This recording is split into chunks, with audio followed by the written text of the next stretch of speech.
میرے رسول کریم علیہ السلام نے مومن کی قبر کا حال بھی بتایا. سنن ترمذی میں صحیح ابن حبان میں حضرت ابو ہریرہ رضی اللہ تعالیٰ عنہ بیان کرتے ہیں کہ حضور صلی اللہ علیہ وسلم نے فرمایا جب میت کو قبر میں رکھا جاتا ہے تو اس کے پاس سیاہ رنگ والے اور نیلی آنکھوں والے 2 فرشتے آتے ہیں اور اس کو اٹھا کے بٹھاتے ہیں. باقی حدیثوں میں 3 ہی سوال ہیں، لیکن اس حدیث میں حضور نے فرمایا انہوں نے بس میرے بارے میں پوچھنا ہے اٹھا کے، بس میرے بارے میں صرف یہ پوچھنا ہے بتا مدینے والے محبوب کے بارے میں دنیا میں کیا کہا کرتا ہے. تو اعلیٰ حضرت بریلوی تو کہتے ہیں میں نے تو کہہ دینا ہے سرور کہوں کہ مالک و مولا کہوں تجھے، باغ خلیل کا گل زیبا کہوں تجھے، تیرے تو وصف عید تناہی سے ہیں بری، حیران ہوں میرے شاہ میں کیا کیا کہوں تجھے، لیکن رضا نے ختم سخن اس پہ کر دیا، خالق کا بندہ خلق کا آقا کہوں تجھے. اور پھر میرے علی شاہ صاحب کہتے ہیں میں نے وہاں یہ کہنا ہے کہ مکھ چند بدر شاشانی تے متھ چمک دی لاٹ نورانی، کالی زلف تے اکھ مستانی مخمور اکھی ہیں مد بریاں، سبحان اللہ ما اجمالا کا ما اکمالا کا ما اکسانا کا تے کتھے میرے علی کتھے تیری ثنا، مشتاق اکھی کتھے جاڑی.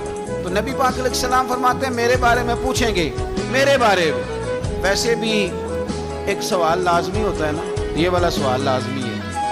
من ربو کا پوچھ کے نا تو جنت جہنم کا فیصلہ نہیں، ماں دینوں کا پوچھ کے جنت جہنم کا فیصلہ. ہاں بات اگر ختم ہونی ہے تو مدینے والے کے سوال پہ ختم ہو، اس لیے کھل کے نعتیں پڑھا کرو، راج کے درود پڑھا کرو. یہ بات یاد رکھیں، یہ فیصلہ حضور کی ذات پہ ختم ہونا ہے. وہ شکایتیں کرتے ہیں نا لوگ آ کے، تو ایک بچی کو ہمارے ہاں داخل کرانے کے لیے ایک صاحب لے کے آئے تو کہنے لگے بڑا عرصہ اسے فلانے مدرسے میں داخل کرایا سوائے نعتوں کے کچھ بھی نہیں سیکھا اس نے. تو میں انہوں نے آخیا چاچا جی جی اصل کام سی ہوتی سیکھ گئی نا تھوڑی بات. قرآن و سنت بھی حضور کی نعت ہی ہے، لیکن آپ کو پتہ ہے کہ بات ختم مدینے والے کی نعت پہ ہی ہوتی ہے. حضور کا پیار اصل ہے. تو حضور فرماتے ہیں میرے بارے میں پوچھا جائے گا، وہ کہے گا کہ ان کے بارے میں کیا پوچھتے ہو، اشہد ان لا الہ الا اللہ واشہد ان محمدن عبدہ ورسولہ. تو فرماتے ہیں پھر اسے نا ایک طرف کھڑکی کھولی جائے گی تو جہنم کا دروازہ دکھایا جائے گا اور اسے کہا جائے گا اگر تو سوالوں کے صحیح جواب نہ دیتا تو دوزخ میں جاتا، لیکن اب تو نے صحیح جواب دیے ہیں. تو حضور فرماتے ہیں اس کی قبر 70 گز چوڑی اور 70 گز لمبی کر دی جائے گی. مسجد میں اے سی والے حال میں جگہ مل جائے تو بندہ بڑا سکھی رہتا ہے، اور صبح جائے بینک اور پہلی لائن میں موقع مل جائے تو بندہ بڑا سوکھی رہتا ہے کہ میرا جاتے ہی کام ہو گیا. او خدا کے بندے، قبر بندے کی قبر، مکان اچھی سوسائٹی میں اچھا خستہ اور سستا مل جائے تو بندہ کہتا ہے کہ سودا بڑا واردہ لب گیا، بھائی بڑا کمال ہو گیا، مزہ نہیں آ گیا. قبر 70 گز لمبی اور 70 گز چوڑی. اور یہ ترمذی شریف پڑھ رہا ہوں، بڑی مزیدار حدیث. نبی پاک صلی اللہ علیہ وسلم فرمانے لگے پھر اس کی قبر کو نور سے بھر دیا جائے گا. حضور کو پہچان گیا نا، قبر نور سے بھر دی گئی اور جب 70 گز لمبی کر دی گئی تو بڑے پیارے لفظ ہیں حدیث کے. حضور فرماتے ہیں وہ بندہ پھر فرشتوں سے ایک بات کہے گا، عربی میں بھی ہے اردو میں بھی ہے، وہ میرا دل کرتا ہے پنجابی میں بتاؤں. وہ نا فرشتوں سے وہ بندہ کہتا ہے جب قبر ہو گئی نا 70 گز لمبی 70 گز چوڑی اور نور سے بھر گئی، قربان جائیں.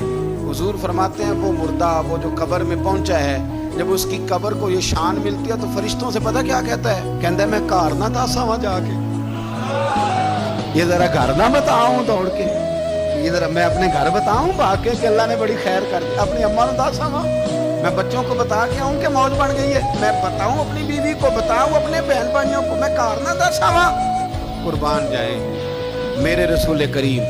فرماتے ہیں فرشتے اس سے کہتے ہیں نہیں تو کسی کو نہ بتا، نم کا نومت عروس، تو اس طرح سو جا جس طرح پہلی رات کی دلہن سویا کرتی. وہ بڑے چاؤں میں سوتی ہے، وہ بڑے پریم میں سوتی ہے، نئی زندگی کا آغاز ہوتا ہے تو سوتی ہے. اور فرشتے کہتے ہیں اب تجھے وہی آ کے جگائے گا جو تیرے اہل میں تجھے سب سے زیادہ محبوب ہو، جو تجھے سب سے زیادہ محبوب ہوگا. میرا تو ایمان ہے کہ ہمیں تو قبر سے آ کے جگائیں گے بھی مدینے والے رسول، کہیں گے آؤ غلاموں چلے، آؤ غلاموں.